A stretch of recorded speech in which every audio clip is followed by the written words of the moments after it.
Welcome everyone. Thank you so much for having me at the library. I'm pretty shy, so I'm going to do my best here. But I prepared this little presentation for you, just some interesting things I learned while reading this Brown County history books. There's 2 of them. I couldn't find my older one, but they're really informative for me. The museum has a ton of them, right? Yeah. Come and get them. So I guess I'll share more about myself for people who didn't know who I was. I'm Tasha, my maiden name's Westby, and I'm married. My name's Tietz, and that's my husband John. We've been together since high school, and been in Aberdeen my whole life, besides a couple years we spent in Britain area after my first 2 kids were born. Graduated from Aberdeen Central 2009, and then Presentation College Nursing School in 2014. So I'm coming up a couple days away from my 10-year RN anniversary, which was big to me. So, and then we have 3 daughters, Chloe, Claire, Charlotte.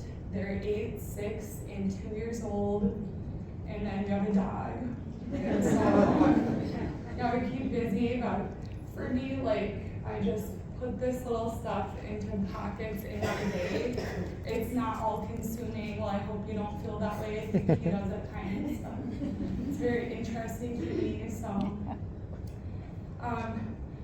I guess I've always been into history. Somehow it was inborn, so I felt like I was this old soul. I'm always listening to older music and cartoons, and if I played pretend as a child, it's more playing Little House on the Prairie, something like that. Not a lot of kids my age, but I often felt pretty weird about it. Well, when we moved, I had these 2 young kids, under 2 for a time, and I didn't know many people in the area, so I began wandering cemeteries at the same time as I would try to put them to bed, because they would never go to bed at the same time. So it was oh, this is pretty interesting, and park and just kind of check out what I can see. So I'll try not to lose my train of thought. What else am I going to say here? So I have been visiting cemeteries for probably over 20 years for sure. My family would take more so of history trips rather than a cruise to the Bahamas or something. And so I guess especially my dad would feed into it. They would tell me, they do whatever we want. Go to an antique store, just always browsing and showing me whatever he found interesting. He's kind of the same way. He's got all these old history books of Aberdeen, South Dakota area. So I guess I get it from some of my family. And then I was really interested in my family genealogy, so I would try to research where they're at and things like that. So all of these things led up to me, when we moved back after living in Britain for 3 years. It was 2019, pandemic was starting. I was pretty bored sometimes, pretty lonely. Start walking around. I am from the area, and Presentation Sisters started the hospital system. I worked at Mother Joe for 16 years, and so it was always interesting to find out more about them. I guess I bought a book. I drove through Sacred Heart several times, and I see all their graves. So I would, I joined the app Find a Grave. If you guys have heard of this, it started as a website, I think. I've been looking at it as a research source for years. But then I joined as a volunteer because you can just walk up and down cemeteries. If people aren't in there, if you have time, you can put them in. You can put up photos. If you know everything about them, you can enter who they're related to and more, and a bio.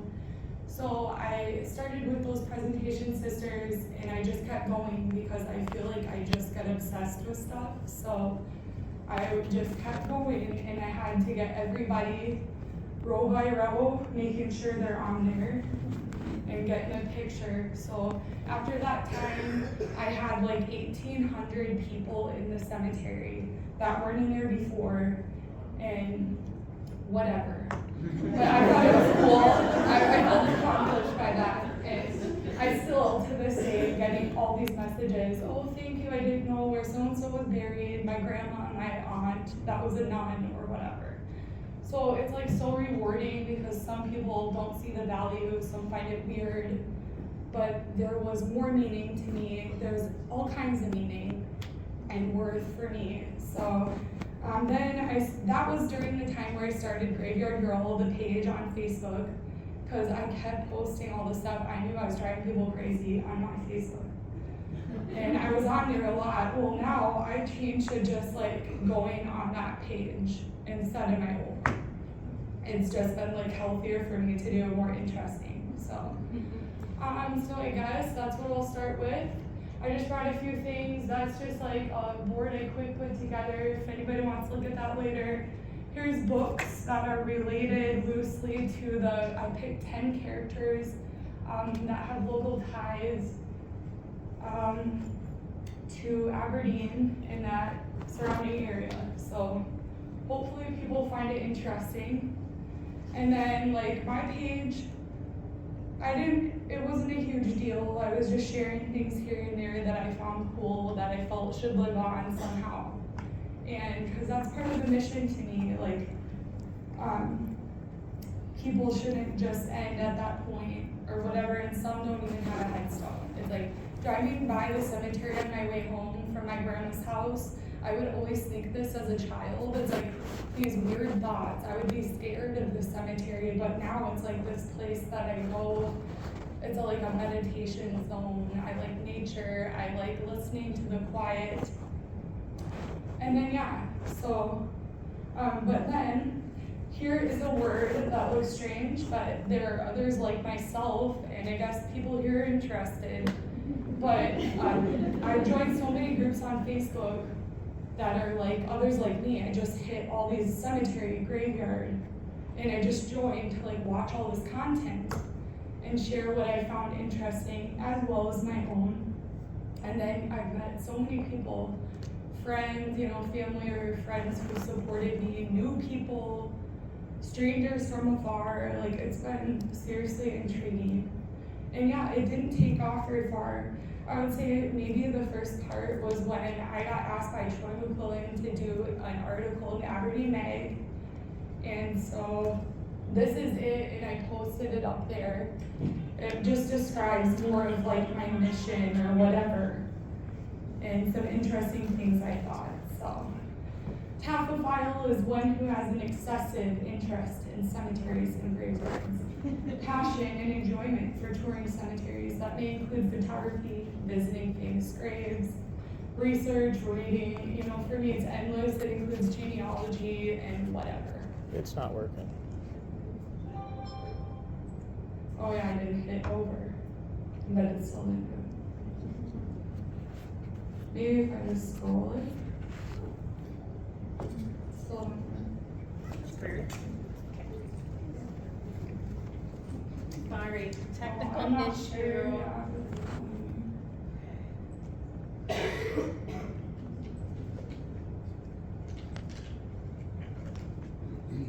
So I'll just talk about this stuff. This is like this little decoration I made for Halloween. It's called a cemeterium. Yeah, and there's like these pretend headstones. I thought it was kind of cute. So I just brought some of my Halloween stuff to throw around here. These are my social media sites, my Facebook, and then I tried doing a little Instagram and YouTube. But I always tell people that I'm a better writer than a speaker. Where was So sorry. Sorry, here we go. You're fine. Alright, let's Yeah, try it was this. just on number 2, so. Or try this, this is at Frankfurt. My friend Kitty Esser, that I worked with for a long time, she was one of my best friends. She took me to that cemetery, checking it out. She and her family always did this, I guess, so I'm not alone. I don't think you're alone in this at all. I know, I had a great reception, so I'm very thankful. Is that good? Yeah, I Okay. hope it still works, so. So then, okay, so I just posted a couple interesting facts. Maybe I won't read it word for word because that seems boring, so. Cemeteries were used in like the 1800s as places to go to, like parks, you know, they celebrated hanging out with their dead relatives. It wasn't like this taboo or place where you only go once a year to pay your respects, so I think that's really cool. And then there actually is a difference between a graveyard and a cemetery, which I didn't know until I started all this stuff. A graveyard must be attached to a church and a cemetery isn't.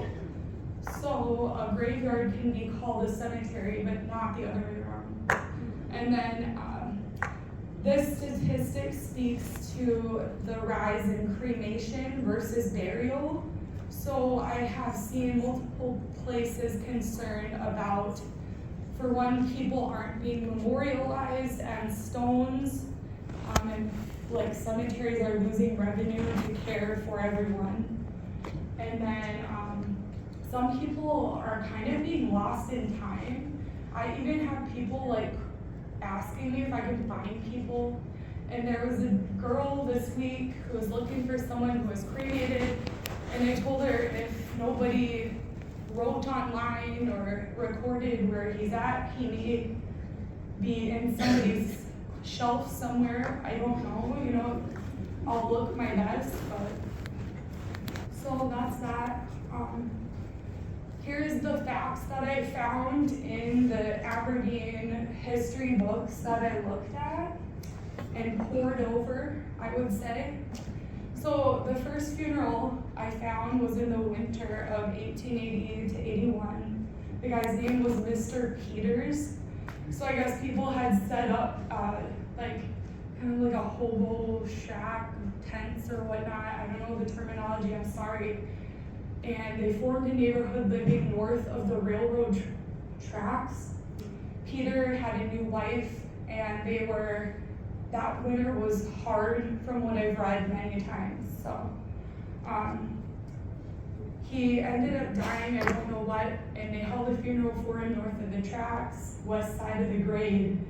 And then in the spring, they dug him up from the snow at the intersection. It says it right here. And come spring, he was shoveled away and his body was removed to a present day place at Lee Park Golf Course. So I'm always thinking to myself, like, where is this dude at? It kind of bothers me. So I'm like, I will really buy people a headstone that aren't marked. A small memorial is important to me, so everyone should have that if they desire. And then this is a picture of me at one of these early farm graveyards in the area, cemeteries. And going on, Aberdeen was established in 1881, but people were living in the area for much longer. I feel like what I read was that people were like young, they were thinking they didn't need this at the time. And so, but as we know, there was a lot of people dying young, kids, you know, vaccines, accidents, medical care, etc. So finally, they established the Riverside Cemetery, or the first official cemetery in town, 1886. And we'll talk about that later too. Most were then first buried on the family farm. And it's like, then I read in here, there was no designated burial place, so the land of these two gentlemen, E.H. Alley and J.Q.A. Braden, it was used as common burial ground until the owners said no more. but people continue to do it. And I looked on plat maps and stuff, I really didn't determine it yet where that was, but maybe it was in the Riverside. And so, this John Schuler helped the city purchase in January of '86 the land for Riverside Cemetery, part of it anyway, $1,600 at the time. The first burials were of David Rowlands, Mrs. Andrew White, and Irene Pine. She was the wife of a doctor named O.S. Pine. And then it says there was 12 recorded burials in the first year. And then what I found is that some stones were earlier, so it shows that reinterments were likely made and brought in from the farm sites. But we also have heard and whatnot, I don't know exact details, but I know people have been found when construction has gone on in town. So I hope those people are taken care of. And then we have the next slide. With sickness and death, neighbors often came instead of the mortician. They didn't really have that around here for quite some time. And postmortem cares, which was prior to the embalming by undertakers, it was often done by the family and friends. They would wash them up, and there was no embalming, like I said. So the person then would lay in their coffin or casket, often in their own home, where their family and friends would, that was a custom, and that was fine with them. They loved to take care, and as an ex-long-term care nurse, I really value taking care of our elders and stuff like that, so that's cool. And then it also says here, I've heard, I can't verify, but some say it's the origin of the term living room because the people that were alive were hanging out there. And then, sorry, I never mean to be crude. And often the burial vessel is just a plain box. We're out here on the Pioneer area. And so I have a few recollections I read from the book. This one woman said she recalled her 2 young brothers dying from diphtheria. They were put in homemade coffins, which were sealed by the father and placed at the side of the road. Her neighbor came over and hauled them to the cemetery. I mean, it didn't really describe why. I suppose it was difficult, but it's really, really sad. And another woman remembers taking some metal rings from horse bridles and fastening them to a rope, creating a way to lower graves into their caskets into the grave. A lot of people in these communities would pitch in to help. I know some of my own family did this, who are grave diggers and stuff, so sometimes they're even digging a grave for their own family member. Sorry, I know I wrote a lot. I'm too wordy. I tried. And so everyone pitched in to help. They were all shoveling over the person until they were done.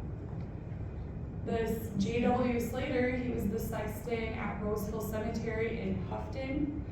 It noted that he received $3 to dig and refill a grave.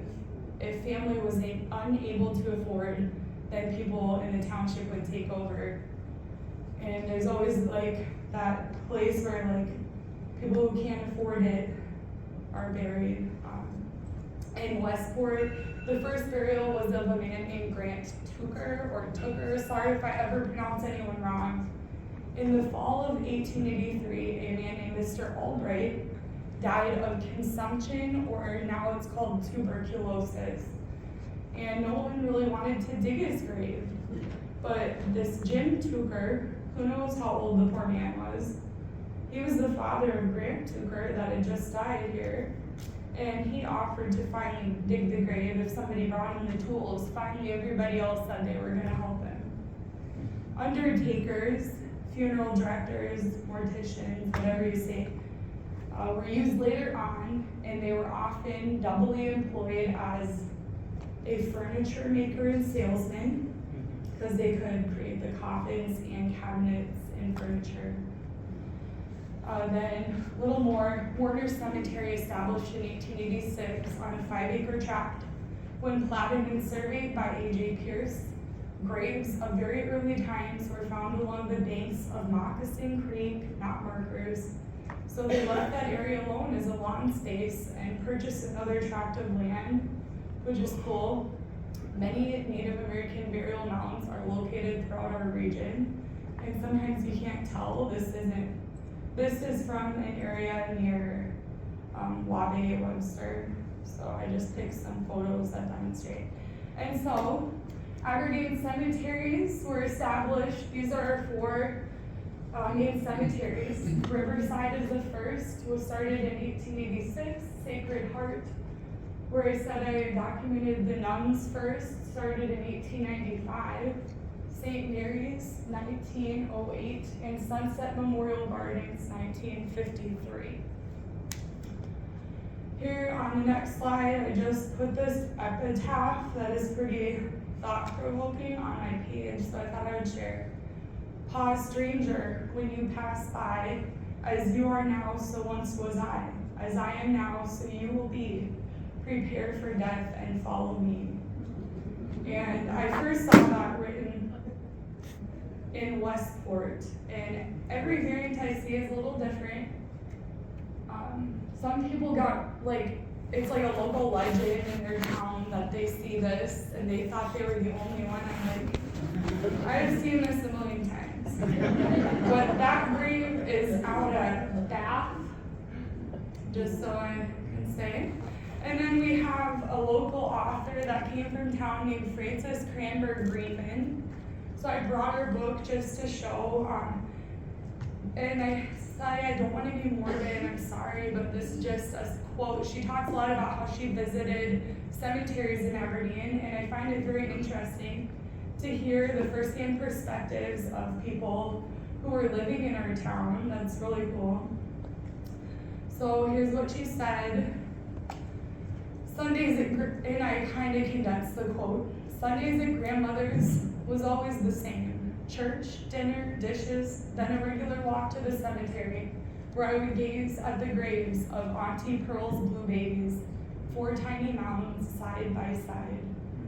I tried finding the graves, but I haven't been a success yet.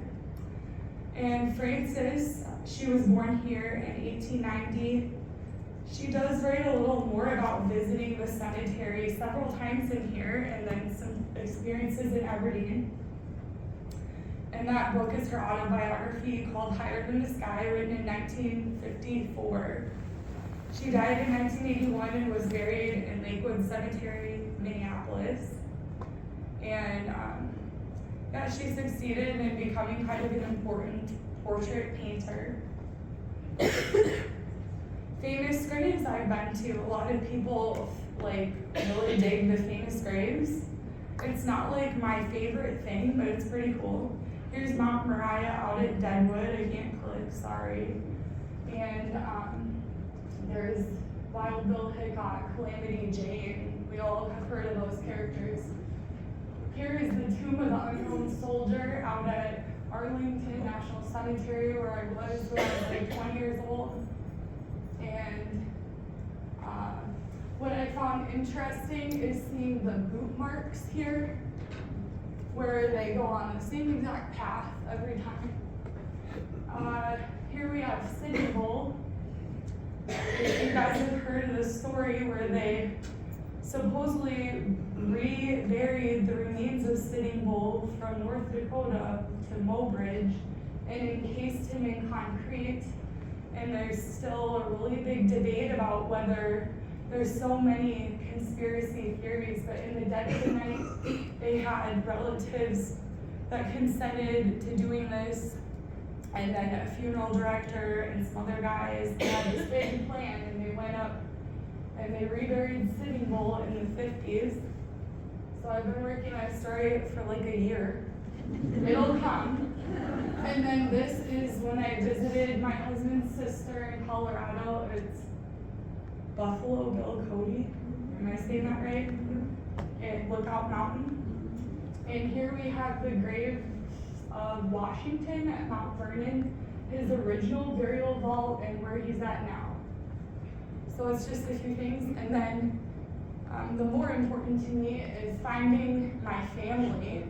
Some I knew where they were. I like to pay my respects every year. It started by just like visiting. Then it's leaving flowers to every direct ancestor. Then it was like progressing to like cleaning graves of my family members that need it.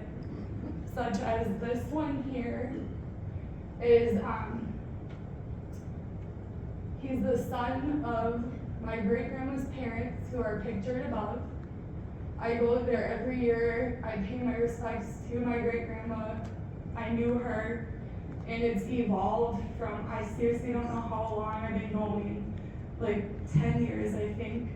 And I go every September in honor of her birthday, my great-grandma. And so this was her uncle. I found him by searching in like one of these local county history books. I found the name and I questioned, and I went there on my trip, and she was there. I call her Graveyard Granny. If you see the page, my grandma was like, I have never seen someone so excited. So I cleaned that guy. He was 8 years old when he passed, and then this was used for the promotional. It's not the best photo of me, but it conveys a cool feeling. These guys are all brothers of, actually of the mom here. So that's, they're all 4 siblings. And those are the parents of my great-grandma. So sorry. My great-grandma's pictured here. And more on that later. Then this is the parents of my graveyard granny down in Texas. And that's her grandma. So I thought that was really cool. And then this is the guy I found pictured with a history book. I again proved by using that history book and like Ancestry online and looking at censuses that this is my like 3rd great grandfather. So it was almost lost to time, but I was so thrilled. And we don't really even have a photo of him or anything. So anyway, here are the 10 graves I picked. I'll try to be quick, sorry. And then this is David Rollins. He's the first burial out at Riverside, recognized. And they say he's the first obituary that was in our paper. The one plaque is because he's part of the cemetery tour that they have. And I learned a lot from here, but you can find out the cemetery. There's these interesting spots that are pointed out for you, a little info on them. It's been a helpful resource. But then he passed away at age 28 when he was digging a well for water in town, and he suffocated. A lot of people ended up dying these tragic deaths that we didn't really know about, I guess. His stone even says that he was the first burial, and it was in July of 1886. I don't have a photo, I don't have more info on him. I learned about him here and in that brochure. And then Mr. John S. Reagan. A lot of these I have shared on my page, but I try not to pick like super high profile people. John Reagan, he was born in 1850 and died in 1881 in Brown County, about age 30 or 31. He was wintering on a claim near Bath, South Dakota. And then in February, on the 19th, he started walking on foot to Watertown, which seems crazy, but evidently a lot of people did this, so they had to get everywhere. It didn't seem like far to them. His final destination was Iowa to visit his parents, and at some point he froze to death in a blizzard. Now if you'll notice, this is the same winter that was spoke of before. It's the hard winter, 1880 to 81.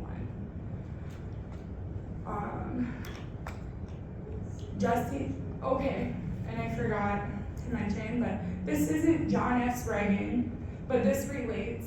Ole Rolvog was an author from South Dakota. I'm sorry if I misspeak at all, but he wrote about his personal times throughout the area. It wasn't always rosy. I would say the same for some other authors that I will come up with here. But on the back, there's the same type of a story, and these guys aren't the only ones I've heard like this, but on the hillside stood an old haystack, which a settler had left there. When he found out that the coarse bobbin hay wasn't much good for fodder, one day during the spring, after Hans Olsa had died, a character in the book, a troop of young boys were ranging the prairies in search of some yearling cattle that had gone astray. They came upon the haystack and stood transfixed.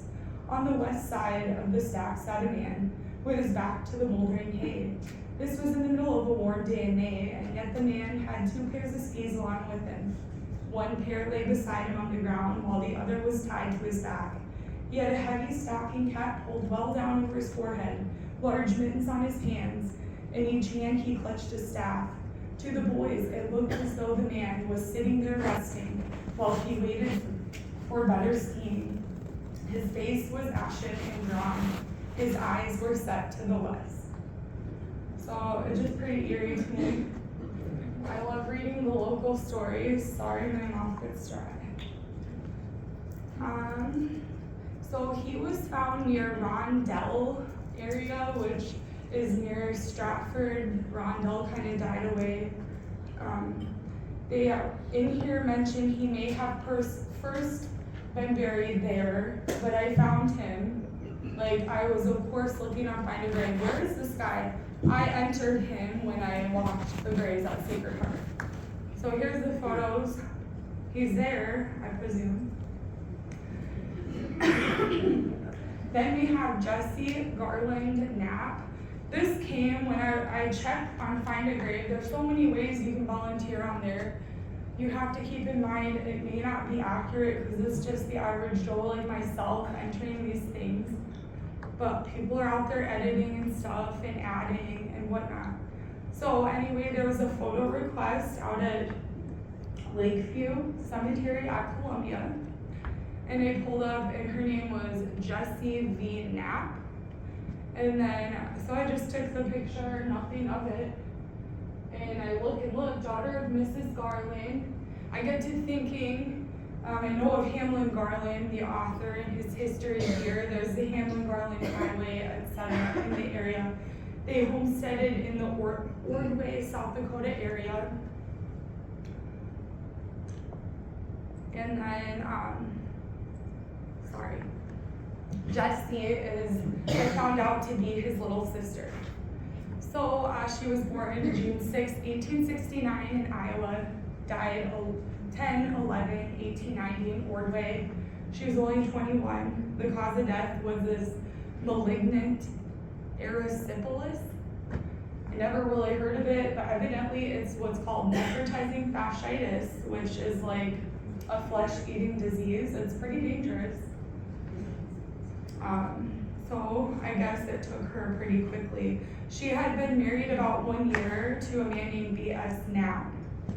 And in her obituary, which was noted on Find a Grave, it shows that she was about to join the Methodist Church, which I go there, and described her as quiet, unassuming, and helpful. She volunteered in the Sunday school there, so. I wish I could find a picture of her, but up until now, it's just her brother. Minnie Shentz, hopefully I'm pronouncing it right. She was, on her grave it shows she's the mother of quadruplets, 4 babies born at the same time. This is my other obsession. If you know me, you will know. And so I found this grave very intriguing, especially that it said, well, it even states she's the mother of quads born January 13th, 1931, and their names were Jean, Joan, James, and Jay.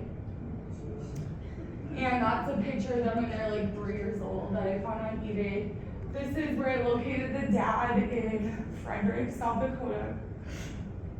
Minnie had a heart attack She was 38 years old. It was 1933, and the quads were only about 2 years old. Minnie is buried at Riverside Cemetery. Somehow, amidst editing her stuff, somebody transferred her Find a Grave memorial to me, so I manage it, even though I don't know her, not related to her. It's kind of cool. But they also had 3 older kids, which sadly aren't mentioned on the headstone, named Virgil, Arlene, and Frederick. And moving on, we have Maurice B. Lamont. He was an entrepreneur in the area. He was born here May 8th, 1889, died in a tragic hunting accident. He was accidentally shot while duck hunting out at Sand Lake. He was only 26 years old. And at that time, he had just, for the past 6 months, partnered with his business partner, W.O. Wells, to form the world-famous Wells Lamont Glove Company, still sold today. And they still use his name and everything. That's a picture of him. His obit was found on Find a Grave. There's another article too. Here's an example of the glove, and evidently the obelisk was made in his honor. He left behind a wife, Margaret. They'd only been married a few years. 2 young sons, one was only a few months old. Then we have J.L.W. Zietlow. He was a telephone pioneer. Kind of like did different things, and who was credited with inventing the telephone, Mr. Alexander Graham Bell. He had a little bit of different technique, but anyways, he was born in Germany in 1850, died in Aberdeen in 1922, age 71, buried at Riverside. You can see his graves here. He's also part of the tour. Family was wife Martha and 3 kids. His kids actually helped him install and operate the equipment that he invented. And as a consequence of that, his multiple inventions included a new switchboard that I previously talked about, and then he was the first inventor of a direct dialing system that did not require a switchboard in between. So that's seriously amazing. Everybody's on their phone all day, and this stuff happened in Aberdeen, South Dakota. So I think it should be shared even more than it is. But try visiting the telephone exhibit at the Dakota Prairie Museum.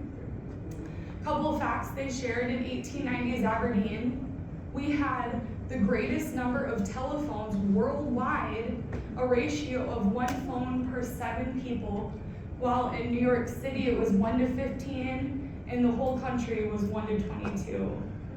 And he did all this with 1 arm. He was missing his right arm because his previous life, he was a worker at a sawmill. So some type of an accident happened to him.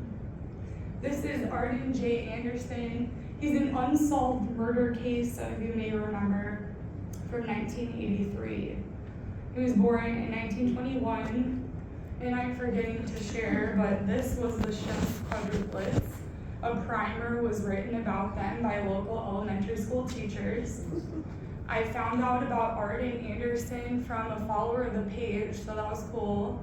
That was some of the connections I hoped to get, and then I went out to visit him.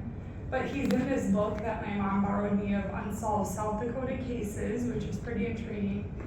Anyway, he was born in Sisseton. My dad comes from there, and he died. He was found at a rest stop 4 miles west of Webster. That place no longer exists, and I pulled it up on Google Maps. That's what it looks like now. You can't tell it was there.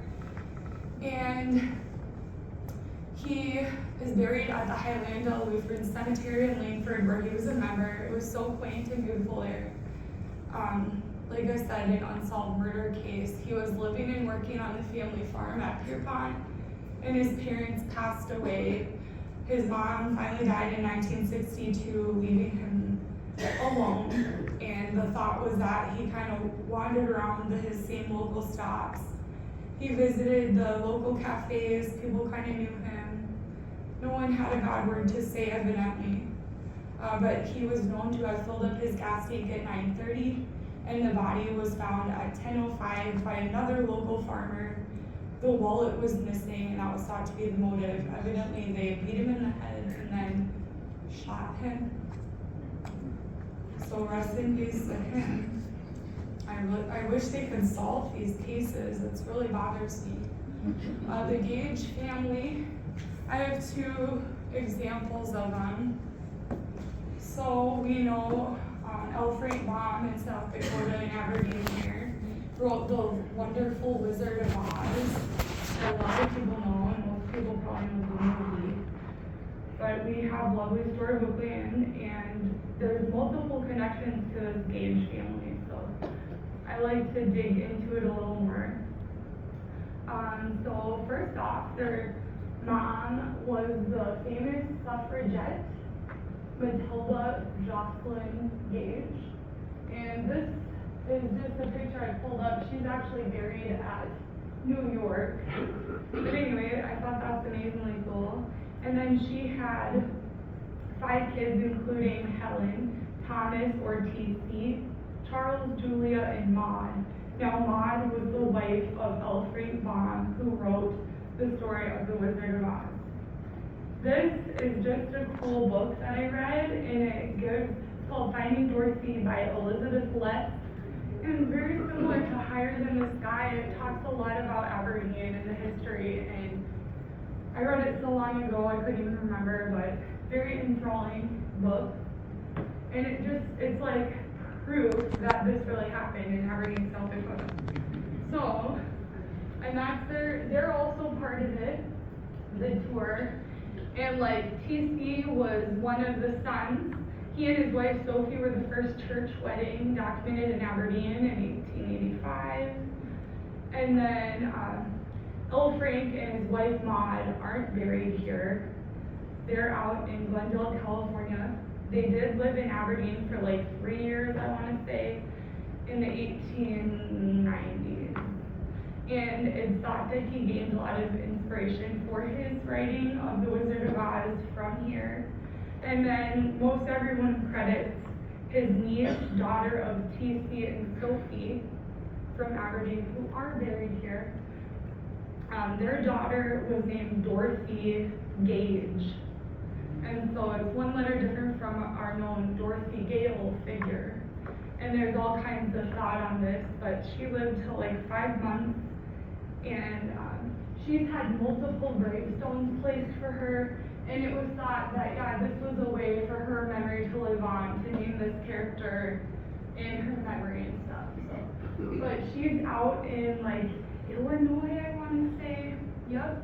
And like I said, since she is so famous, people have made multiple stones for her. This is one of them sitting out there now. And there's also like signage and then a carving. While we have her sister in Aberdeen in an unmarked grave. And another, I would be interested to assist to get marked. Some of the missions of my page. I think that's that I wanted to share with you. And so, getting more interest, we have Laura Ingalls Wilder's family. We've all heard of like The Little House on the Prairie. She wrote a book series, and I was into that when I was a kid. That was some of the cemeteries we visited and stuff. I was always aware that you're like really visiting the person. That's like, what more how closer could you get to history than that? And you go there, and there's not a line. I'm more of a loner. I like the quiet, and yeah, I love Distant Cemetery. So up top is me and my cousin back there, Steph. She and I do like family adventures and history stuff sometimes. That was from a trip out there we did, and we visited spontaneously the graves of the Ingalls.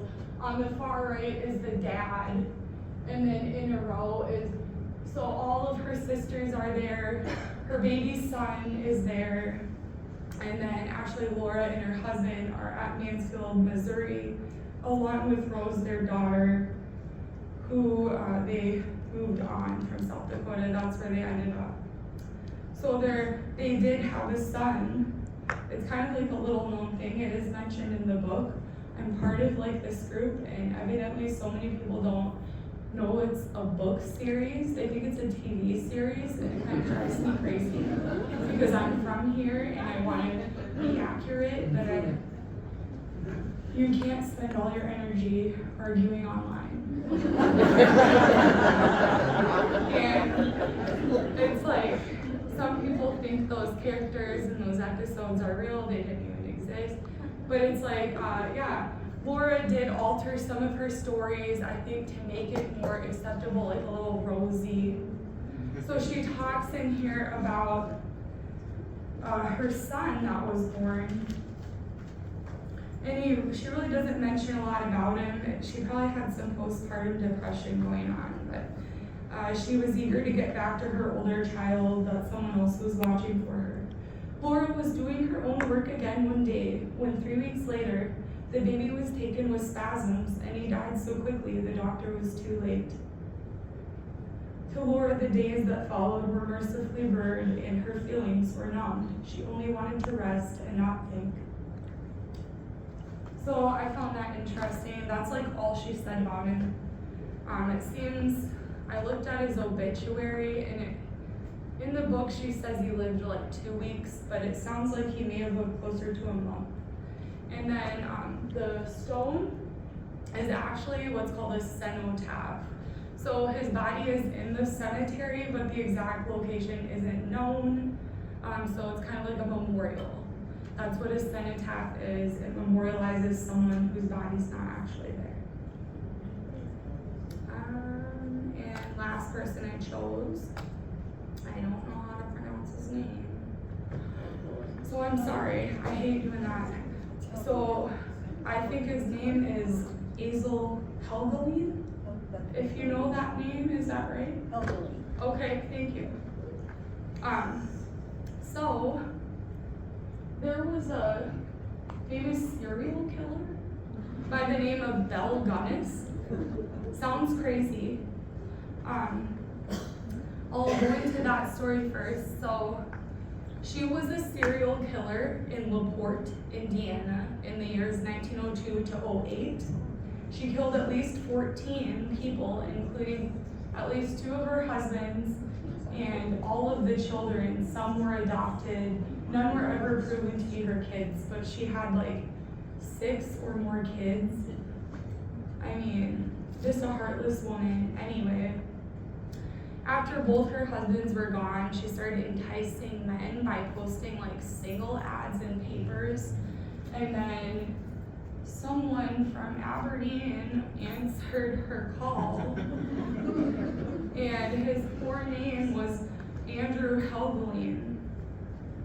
And anyway, he was considered the last victim of the Gunness Wars, and you'll see on the next page that's actually inscribed on his headstone. So he's not buried here, he's in LaPorte. But anyway, we can call this man Azel a hero. He was born 1855, died 1912, age 56 or 7, and he's buried in Fairview Cemetery at Northville, which was my grandma's address. So I mean, it's kind of crazy. These people are right in our area, and just, you'd never know. But it's a pretty amazing, cool stone. So I drove out to see him. Anyway, kind of ironic, his wife's name was Isabel, and she went by Belle. But didn't find the picture of him, so sorry. And then, what else? Andrew became suspicious, or Azel was suspicious his brother Andrew was not returning letters anymore.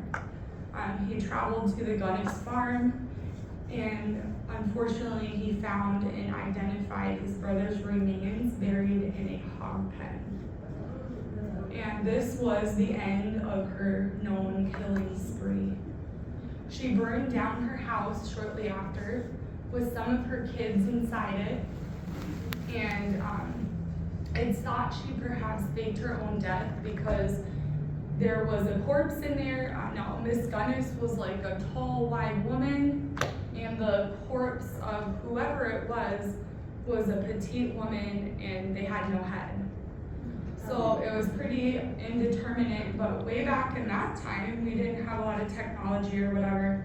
She got away, perhaps, with murder. Her dentures were found in the scene, so that was their proof that it was her. And I know there's still like interest in her case. Someone following my page lives in the town, and there's stuff at the museum, you know, posting to whoever. I learn so much, I see so much. All these connections are what I hope for, like the genealogy, the library, the magazine, and more. And more on her because she's real interesting, real quick. So this is Andrew's headstone out in LaPorte. If you can't read it, it says the last victim of the Gunness Wars remains found by his brother, Asel K. Heldling. And that was May of 1908, rest in peace. So this is our poor victim, Andrew. And that's her, she looks cray-cray. And Andrew was born in 1850 in Norway. His official death date is thought to be January 14th of 08 at age 49, and that's where he lies at rest in the Patton Cemetery in LaPorte, Indiana. So somebody shared this with me too. They posted on the 100th anniversary of her crimes, and sharing this on my page, some of the local people that were related to their family told me they went to this event, and like they knew about the story, you know, as like family lore, which is sad. But somebody placed a headstone on the unmarked victims, like some of her kids and her hired man that she tried to frame. And then there's this in memory of the unidentified victims on the 100th anniversary of the discovery, which was made by our friend from this area, Hazel. Okay, those were my interesting people. And a few more things. So Belle was born in Norway, 1859. And the official death date was April of 1908. She was about 48 years old, as they know of, or did she fake it? There's a lot of conspiracy theories. Her body was exhumed in 07, and the DNA testing was inconclusive. So, grave is unmarked at the Forest Home Cemetery, Forest Park, and perhaps in most cases they should be. So, may they rest in peace, because I always say that because I don't want people to think I'm disrespecting, and it's more so like creating normalcy out of something we're all going to face. It's not pleasant, but I find solace in a lot of ways in that, and it's important. And there's some type of a saying about like being the genealogist of your family. And I feel like that's definitely me, so I just keep learning, and I'm like so grateful for all the opportunities I've had, and for everybody to come to listen to me. This is the book. It was loaned to me by her sister, and it's called Hell's Princess, The Mystery of Belle Gunness, Butcher of Men. And yeah, it was really good. Like I say, most of it sounds crazy, but very interesting. I think a lot of people in this day and age, perhaps like women of my age, are intrigued by like true crime for some odd reason. And so, thank you. I hope I conveyed everything in a good way. And that's my name, Tasha. Maiden name Westby, last name Tietz, also known as Graveyard Girl. And that's my Facebook page. I started YouTube and Instagram, but I'm no good at it. And I put the rest of that info here. So, I guess if you have questions for me, let me know. Here's my short sources, because everybody's got to cite their sources.